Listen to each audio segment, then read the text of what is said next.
The Battle of Tifernum was an important battle of the Third Samnite War, fought in 297 BC near Città di Castello, in which the Romans overcame a determined Samnite army. The result would lead to the decisive Battle of Sentinum, which granted Rome the domination of central Italy. The Third Samnite War broke out over territory near Naples in 298 BC, as the last Samnite attempt to ward off Roman domination. Rome sent two armies against Samnium, led by the experienced consuls Quintus Fabius Maximus Rullinus and Publius Decius Mus, each with about 20,000 men. The Samnite army numbered 25,000. The Samnites hoped to defeat each Roman army in detail. Therefore they set an ambush for Rullinus in a valley near Tifernum. Rullinus, with proper scouting, discovered the trap and would not enter the valley. Fearing the arrival of the other Roman army if they delayed, the Samnites came out of the valley and offered battle, which Rullinus duly accepted.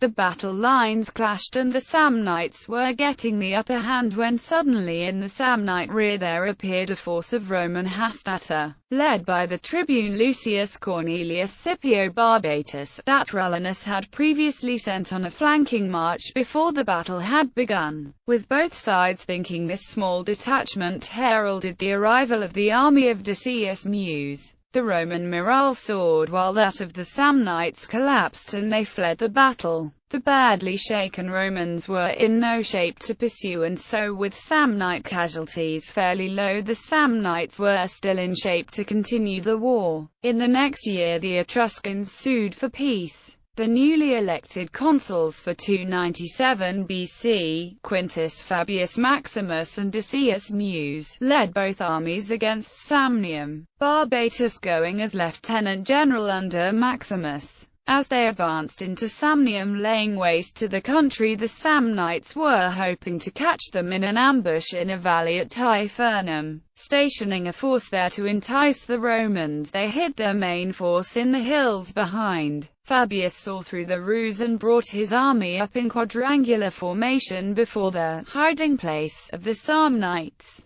who then came down to fight a conventional battle, line to line. Unable to obtain a victory, Fabius withdrew the spearmen of the First Legion from the line and sent him under the command of Barbatus stealthily around the enemy flank into the hills behind, whence the latter had earlier descended. They were ordered to coordinate an attack from behind with an especially vigorous cavalry charge to the front of the Samnite line. The plan went entirely wrong. The charge came too soon and was repulsed. A counterattack was beginning to break the Roman line when Barbatus and men appeared on the hills and were mistaken for the Second Roman army under Mus. A disaster for the Samnites if true. They abandoned the field post-haste, leaving behind 23 standards and 3,400 slain, while 830 were taken prisoner. In fact, Publius Decius Mus was far away in South Samnium.